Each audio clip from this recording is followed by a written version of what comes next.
Thank you very much, Tom, and let me join in welcoming all of you here to the Ben Franklin Room on the 8th floor of the State Department, where we are privileged to live and make history every single day. And I think this gathering is a very historic one. So I want to express my appreciation to all of our U.S. government participants from, as Tom said, across the government, all of our American business leaders, and in particular, our friends and partners from Iraq. We are delighted to have all of you here. And I want to thank Deputy Secretary Tom Nides, who came to the State Department from a long history in business, as well as a deep understanding of the difficult strategic political choices that confront us in the world today. And Ambassador Jeffrey, it's very good to see you in Washington. Usually we see you on the other side of a video screen, so we're delighted you could be here. Ambassador, thank you for being with us too, and thank you for all the work you do here in Washington representing your country. Let me welcome Mr.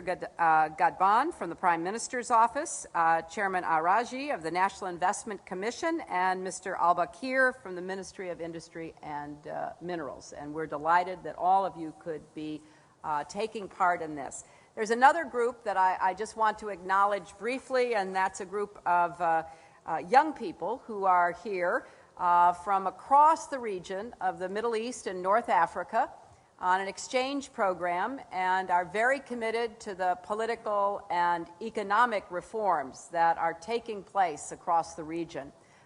So they hope someday perhaps to be in some of the important positions that are represented at this table in their own countries, and we're delighted they could be with us. President Obama and I and our government believe strongly that expanding economic opportunity is as essential as building democratic institutions. We think they go hand in hand.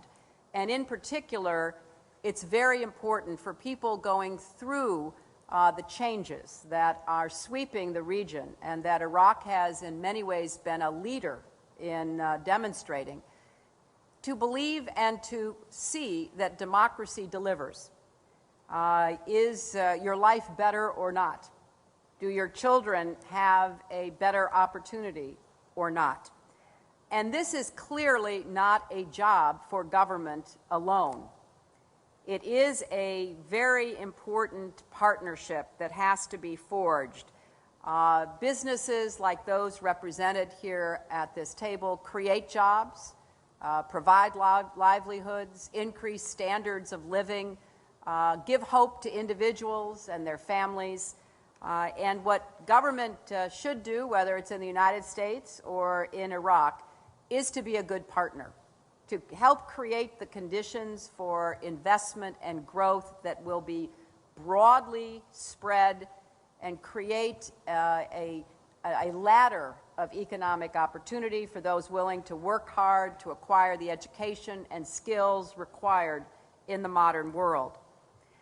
Now, we are entering a new phase in our relationship with Iraq, and we are very committed to making a major civilian commitment to Iraq's future.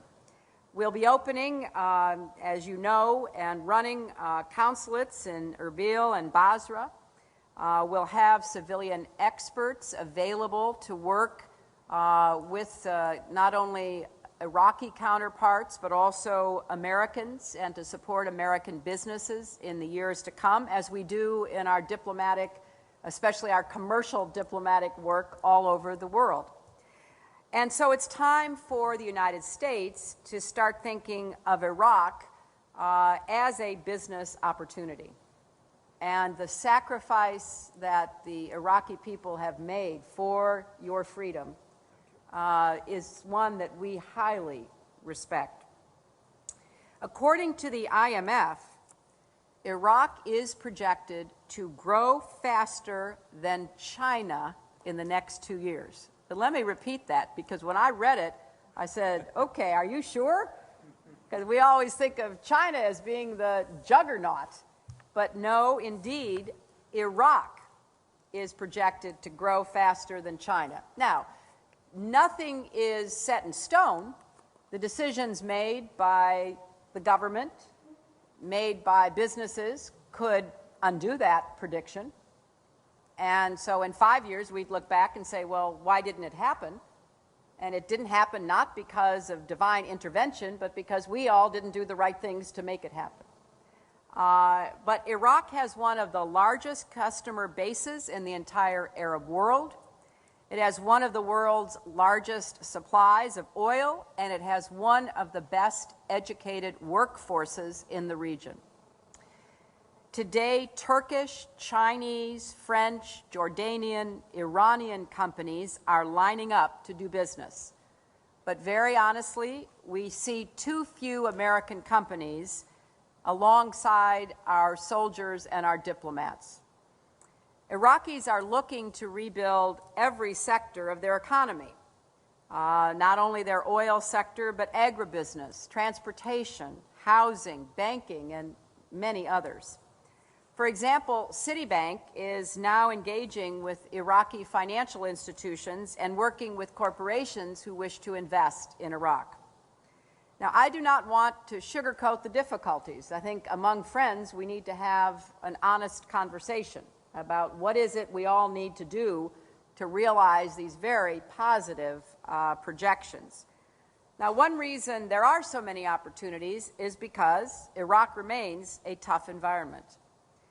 There are still significant security challenges, bottlenecks in infrastructure, unclear regulations, and, unfortunately, corruption. But as our Iraqi colleagues will tell you, they are working hard to make it easier to do business in Iraq for Iraqis and foreign investors alike. Now, each company will make its own decisions about the costs and benefits. But we want to go on record unequivocally in encouraging American business to begin that process. And we will do everything we can to support you in it. Our embassies and consulates will be hubs that support commercial activity in every region of Iraq. The State Department will work hard to champion American companies, including through events like this one. USAID, Treasury, the Departments of Energy and Agriculture, OPIC, EXIM, and many other agencies have unique and proven experience that we can bring to the table to work with you. Ambassador Jeffrey is working hard to establish an American Chamber of Commerce in Iraq, which would be another powerful advocate. Where we have American chambers, we find they are very value added. So we think that's an incredibly important effort. And as President Obama has said, the greatest untapped resource in the Middle East and North Africa are its people. There's no doubt about that. And we want to see Iraq have a strong democracy and a growing economy that provides stability and prosperity for the Iraqi people. And we need to work to make sure that the investments are there that will help Iraq chart that kind of future. I also have to say a word about hiring women. I know that a lot of the best students in Iraqi universities happen to be women, and I hope that Iraq takes full advantage of half the population ready to work, ready to roll up their sleeves to assist in the transformation of their country. And certainly my ambassador at large for global women's issues, Melanne Verveer, is here to talk specifically about some of the ways we are ready to support the integration of women into the economy. Now, I'm very excited about what's possible, and I'm very hopeful about the future. But I also know from having worked in many different countries on many different issues over too many years to remember that the United States stands ready to be a good partner. We stand ready to encourage in every way we can, but ultimately these decisions are up to the Iraqi people, the leaders of the government, the leaders of industry, and of course, Iraqi men and women who want that better future. So I'm eager to hear from you in the very limited time that I have to be with you. Let me start with Dr. Ray Irani, whose company, Occidental Petroleum, was one of 2 American oil companies that won bids last year to rehabilitate Iraq's largest oil fields. And, you know, Dr. Irani, I would very much like to hear your views.